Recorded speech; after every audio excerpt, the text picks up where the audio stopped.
Hey guys, it's Mitch. How's it going? Well, this is one we probably should have done a little while ago. We're going to let Marc Silvestri unleash his inner edgelord as we take a look at Darkness #1. So just before we get into it, if you enjoy the channel, if you feel like you might want to help out a little bit, go subscribe on my Patreon.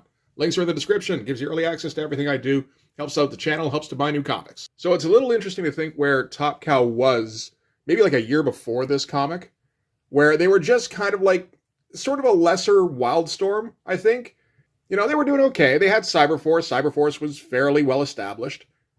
They had a few spin-offs like Codename Strike Force or, Weapon Zero. Like, there was a couple of things, but it wasn't really making a whole lot of noise. They didn't have guys yet. Like, they had David Finch and they had Michael Turner, but those guys weren't any kind of names yet. And then, as far as I remember it was kind of a right place, right time thing. I mean, Michael Turner and David Finch would have gotten big eventually anyway, but, you know, Witchblade #1 hits right when the Bad Girl craze is really starting to kind of pick up in intensity. And that gets a lot of eyeballs on it. And then we get this with the Darkness. Darkness first showed up in Witchblade #10, I think it was.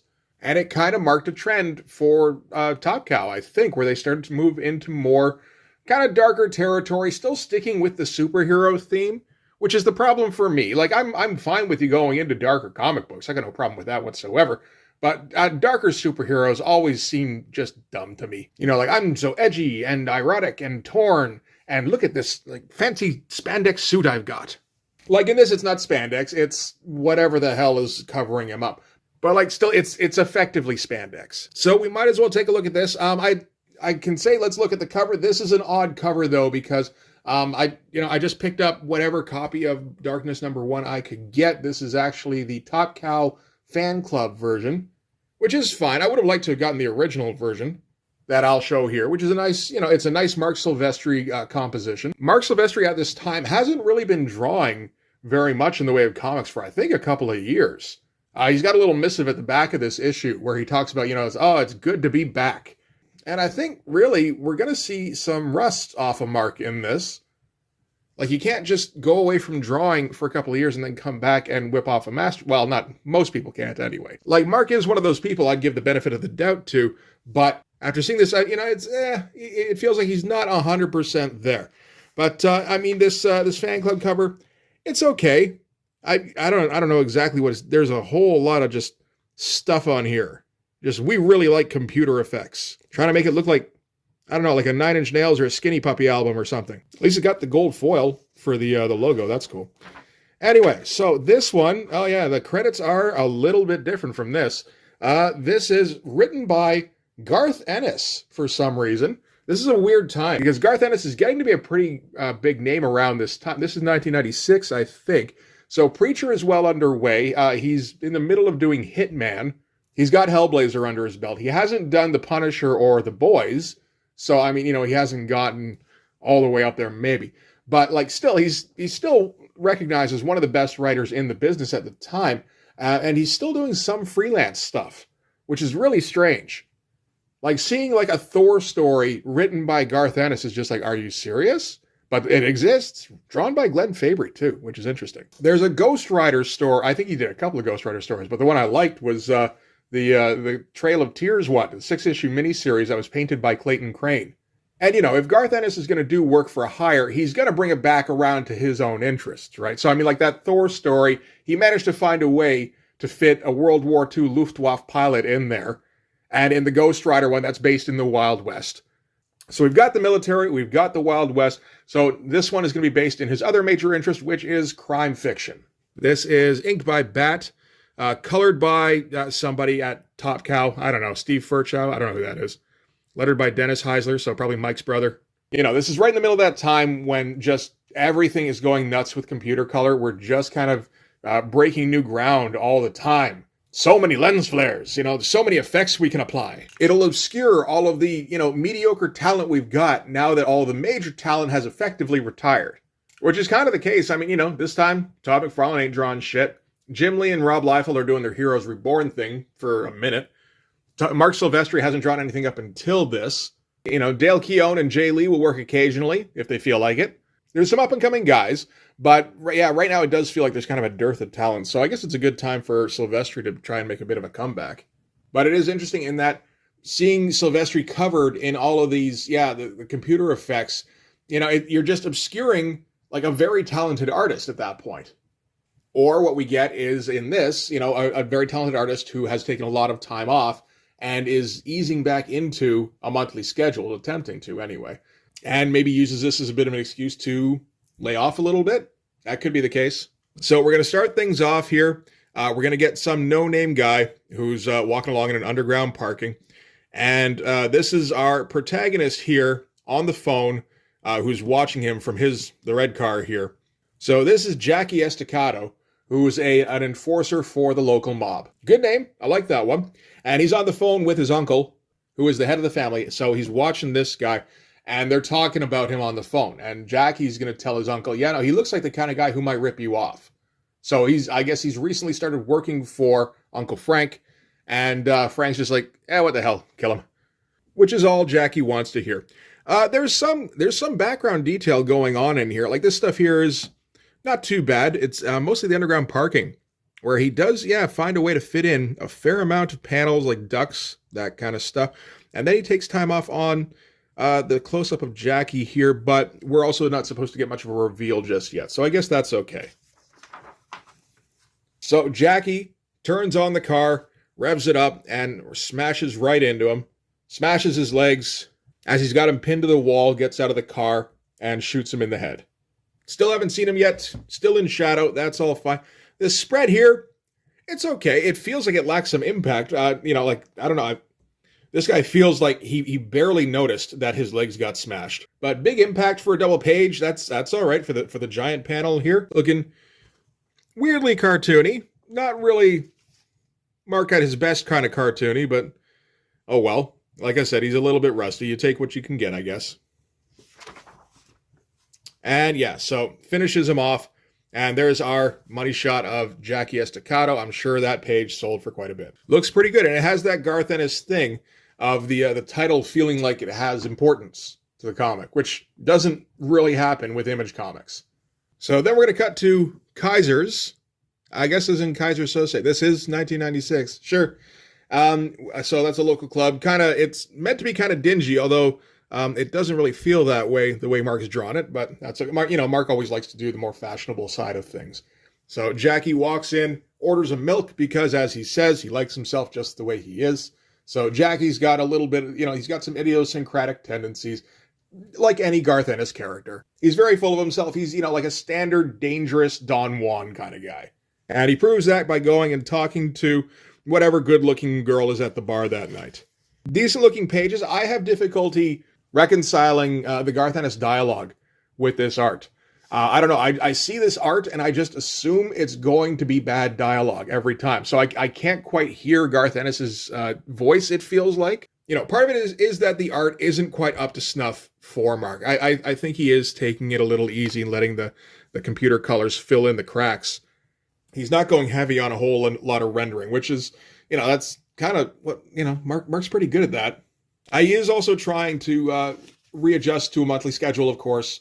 So it could be that he's trying to go fast, but not the way he used to at Marvel, which was the way that really, really worked, which is just you put in the detail that needs to be there. You just do it really quickly and you get a lot of energy. This is just, he puts less lines, it feels like. So he sidles up to the pretty girl at the bar, starts asking her, are you a model? And then, it's kind of like off we go.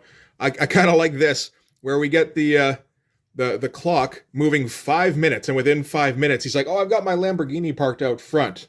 Can I give you a ride home? And she's just like, sure, because she's just this airhead, pretty girl. But like, that's a Marc Silvestri pretty girl? Really?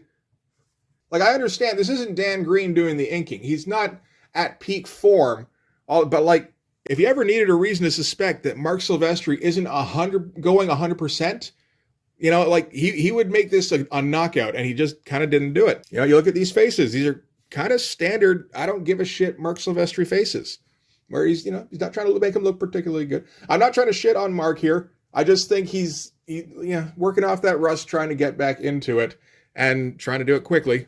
And he's the head of a company, so he doesn't necessarily feel any kind of, there's no pressure. You just, if you want to draw this, Mark, you can. It's like, no, I'm going to try. It's like, yeah, because we could use that by 5 o'clock. It's like, well, we'll see. If it's a little bit late, it's a little bit late. I'm the head of the company. It's all right. So from there, we're going to cut to Jackie. He's got the girl at his place, obviously, because that was where that was going. And they're being overseen by this cult kind of that are kind of demons. So the deal with the darkness, apparently, is that there's this thing called the darkness. It's essentially the formless chaos that was there before God supposedly showed up. So like Azathoth, that kind of thing. And then, so God shows up or I think this is represented by something called the Angelus. So we've got our warring factions, the darkness and the Angelus. And there was a peace made at some point in the past where they produced an offspring. And that turned into the Witchblade. And so, okay, now we got a reason for the Witchblade. And in the meantime, the darkness cursed a guy, basically, so that his lineage would carry on. Well, they'd have to wear like a rubber suit and have darkness powers. And whatever new incarnation was going to get the powers, they kicked in on that person's 21st birthday, which is, we're approaching Jackie's here. And this is the kind of thing where it's like, Garth Ennis wrote this? Really? None of this is this sounds like Spawn shit.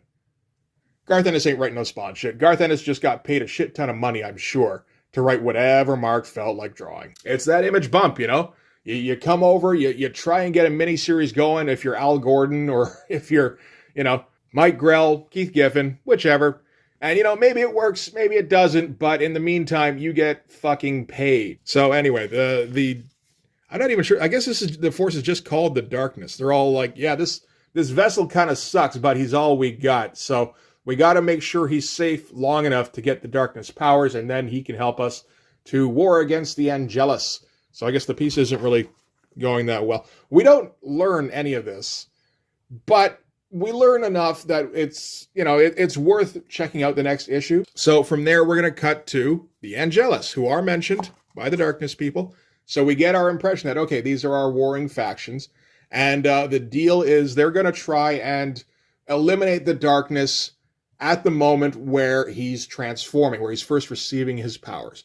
And they're like, well, why don't you just do it now if you wanted? It's like, I could have killed him at any moment up until now. That's not the point. Because if we kill him, then it'll just pass on to the next one. If we kill him right when he's receiving the gifts, that will banish the darkness forever. And that's worth trying for. And it's like, all right, that's simple enough. Neither of these factions seems like they're worth giving any investment to. They just seem like warring tribes of assholes. I feel like this page looks a little better. This is in the Angelus hideout, I suppose. And we get our nice shot of New York City. That's all right. Okay, so next day, Jackie goes in to see his Uncle Frank. Uncle Frank is on the phone with a rival mob boss. Turns out that the guy that Jackie whacked was the fiancé of the rival mob boss's daughter. So now there's hurt feelings, and it's a whole big thing. And Jackie's like, I'm sorry as hell about all this, Uncle Frank. And Frank's like, forget it. It was my call, right? Now we got to go to Warsaw. So no big deal. We're just going to tear up the neighborhood. And we get a little bit of, not quite plot development, just little detail stuff that Garth Ennis is good at, where he's like, strictly speaking, Marciani already started it. He had Joey Finnegan decapitated earlier today, so he must have found out that Joey was working for us. So Uncle Frank had somebody planted into Marciani's crew, and Marciani found out. And Jackie's like, but almost nobody knew about that. And in the meantime, we've got this guy in the background here, Mo, who's like sweating up a storm. And Jackie's like, I wonder if they have somebody on the inside. And he looks at Mo, who's sweating. He's like, it wasn't you, was it, Mo? Pages aren't great. This isn't really stuff Mark wants to draw either, though, right? Like, he wants to draw his badass new character using his badass new powers. He's so excited about that, he doesn't even give a shit about drawing pretty girls. He's just like, come on, just get me to the part where he gets the darkness. So, okay, Jackie confronts Mo. And, he's like, you're sweating an awful lot there, Mo. He's like, yeah, I'm fat. I always sweat like this. You know that. But Jackie he's very convincing, and he's like the big shot, like he's the up-and-coming big dog that Frank loves. He's his nephew. So Frank immediately goes on Jackie's side, and, they're confronting Mo. They're going to keep going with it. And a grenade crashes through the window. Jackie throws Mo on top of the grenade to shield the rest of them. The grenade explodes, so that's going to be Mo dead. And we get some fun dialogue here as Mo slowly dies, where Jackie's like, hey, sorry, Mo. That was the only thing I could think of at short notice.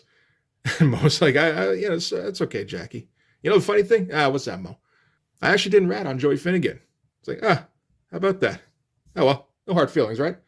Oh, yeah, no hard feelings. So, really putting it out there that Jackie is completely amoral. He's a total sociopath. So whoever threw the grenade got away, but they know that it's Marciano, so they're just going to kick up the war now. Reasonably fun page designs, at least. Again, doesn't feel like he's going too hard on the art. Not trying to come up with anything that looks too cool, but he's tilting some panels. He's giving us some borderless stuff that's on a bit of a Dutch. That's all nice. Giving us the 3, McFarlane panels here. So he's trying to get into it. I don't know. It's just like every time he draws Jackie, he draws him with so little line work. It feels like he doesn't give a shit. It's like, with Marc Silvestri rendering his love. And it feels like there's no love here. There we go. So later that night, this is, just like minutes before, it turns to midnight on Jackie's birthday. Jackie starts hearing voices, and he's just loading up clips because he's going to need them eventually, right? And so he hears the voices, and obviously he's like, what is that? What am I, like his uncle just started a war. Is this some part of that somehow? And he gets taken over by the darkness starting to hook into him. Outside his door, there's SWAT team type guys. These are guys who work for the darkness faction, who are basically here to try and protect Jackie while he undergoes his transformation. So he's just thrashing and puking all over his room. And, Mark's going to have some fun with that, where he's throwing on some textures, throwing on some shadow, getting a bit livelier with the line work. That's all good stuff. The SWAT team guys bust in, and the voice in his head just keeps telling him, just let it happen. Just let the darkness in. This is all right. This is for you. And at that moment, the agents of the Angelus show up, because this is the point where if the darkness is killed, it's banished forever. And, the Angelus angel things, pretty cool looking, largely computer effects. But, this is Mark's new style, I guess, where, he's throwing on all these little tendrils on everything, just weird little patterns all over stuff. That's kind of, that's how the darkness character looks. That's how the Witchblade character looks, where it feels a little bit like, that Geiger-esque biomechanical stuff. So maybe that's something he's getting into around that time. And the Angelus makes short work of the minions of the darkness, because the minions are just regular people that have been hired, it feels like. They might actually be a SWAT team that's just been hired by the personification of evil. But yeah, fun spread. Right in the middle of the book too. Gotta like that. Another double page spread. Yeah, see, he's starting to feel it now, it feels like, as the voices in his head tell him to let the darkness out. And I guess he does, because then all of these little goblin-y demon kind of things burst out of him and start tearing the Angelus agents to pieces. And it's not long before basically everything in the room is dead except for Jackie. He's able to find one other SWAT guy who's still alive, who's able to tell him a little bit. Jackie's kind of freaking out. He doesn't know what any of this is. So he lives just long enough to tell him that he's the one, and he has to go to Liberty. And then there's, I guess, a shot, and then that guy's killed. But you look at this spread here. This is so much more interesting than anything else that has happened in this book. We've got all sorts of stuff flying everywhere. He's throwing in textures on feathers and everything, little hatches and everything. That's love. That's good stuff. I'm no good with directional devices, but it feels like there's stuff kind of pointing in on Jackie here, from the panels here, kind of zooming into the wings, and of course the demons that are bursting out of him are all coming out from him, so that works as well. So Jackie's the focus, but there's all this chaos around him. It's great looking stuff. So the guy who killed the darkness agent is actually just a guy who's working for Marciani. So he staked out Jackie's place, and all this shit went down, and he came in right when basically it had turned into ground zero. And he brings the news that Uncle Frank is being killed tonight. All of Uncle Frank's men are being picked off, and, Marciani is intending to end the war in one night. So brings a shotgun up to Jackie's face. The voices in the head, they're just let the darkness out. We can do anything you want. All you gotta do is just be evil. Come on, you can do it, buddy. And he lets the darkness out, and there's his super suit, which is like, it's okay. It doesn't look as cool as it did on the cover, or, like on the main cover, on this cover here. Yeah, that looked better. More yellow. I think that's what was needed. This is early drafts. This is, early days. This is okay. He's still got some room to grow with it. And it's like, I'm pretty sure this is living symbiote territory, so it doesn't have to be the exact same costume every time. It's a reasonably cool shot. So I guess that fight or flight thing kicks in as the shotgun is about to go off. He gets this armor stuff on him, and then his little minions tear apart the assassin that was sent after him. While they're tearing him apart, he picks up the phone while he's still got his weird faceplate thing on, which is strange. And you remember this is a Garth Ennis story, eh? Sure it is. So Jackie's being told how all of Uncle Frankie's people are getting wiped out, and Marciani's basically won. And Jackie's like hell he has. And we're going to cut then to Marciani's estate. And Marciani has gotten absolutely paranoid about some kind of retribution. So he's upped the security. Like, he already had the security pretty high, and he's just jacked it up to ridiculous levels, where he's got all these guards patrolling. He's got these giant dogs. He's got more guys with guns posted all throughout his house. Even when he goes to take a shit, he's got to take a shotgun with him. You get like Men's Room Louis vibes. And it's a pretty good page. I like this with the head melting into, you get kind of a transitional kind of thing between the two panels. That's good stuff. Not going super elaborate, but like, oh, this looks pretty good. I got absolutely no problems with like this pseudo-Victorian kind of look with columns and everything too, eh? I guess it's like a veranda. Sure. So while Marciani's on the toilet, Jackie bids the darkness, I guess, to crawl through the plumbing and suck him into it. While he stands outside at the front gates, the guards bust in. Obviously, they can't do anything. What are you going to do when your boss gets sucked into his toilet? That's like act of God shit there. This all feels kind of McFarlane-y. Just the kind of cartooniness he's going with here. Part of it is these not using a ruler panel borders. But yeah, there's like a McFarlane Capullo kind of feel to this that, yeah, I wouldn't really associate with Mark, generally speaking. It's a fun couple of pages. These feel like Garth Ennis pages, like in a Garth Ennis story. This part makes sense. And then at the end of it, Jackie, he's there in his white suit. He's got all of his demonic minions around him that Mark put a bit of time into. These are fun. So now you got to think Jackie is, he's one of the few big personalities left. Like, there might not be much left of Frank's mob, but, Jackie is going to be recognized all around town. And now, yeah, both of the heads of the families have been eliminated. So Jackie's probably going to try and step into the void. So that's an interesting thing to try and pick up. This first storyline went for 6 issues. Garth Ennis writes all of those, and then he takes off. But gives Marc Silvestri a little bit of runway, gives him some concepts he can work with, just a base to work off of, give him some lore that he can extrapolate from, like how Alan Moore and Neil Gaiman did with Todd, that he's still mining today. Anyway, here's our note from Mark. Good to be back. All that shit. We get Tau #1 by D-Tron and Billy Tan Mung Koi. All right. Looks pretty good. I wouldn't buy it. It doesn't look too bad. We get an ad for Hitman. How did I not notice this the first time through? That doesn't make any sense in a Top Cow book, except that Garth Ennis is writing it. And like, shit, yeah, Hitman's going on. We're in 10,000 Bullets, which I did a review on. You should check that out. Hitman's great. That's like one of my favorite comics of all time. And we get an ad for The Darkness #2 with a pretty wild looking kind of poster here. This is not the cover for Darkness #2, unfortunately. It's the cover for Darkness #2 is much more just kind of standard. This would have been pretty cool. You don't see this look too often, I feel like. And there's Cyberforce #29 by David Finch. He's getting there. He's not quite there yet, but he's coming along. Oh yeah, and there's an ad for a Marvel product. So yeah, like Mark just didn't give a shit what he advertised, eh? So this is Devil's Reign, which is something I had never heard of. This is a crossover between Marvel and Top Cow, where like Mephisto's invading the Top Cow world, which you can tell because we get the Top Cow globe with the udders.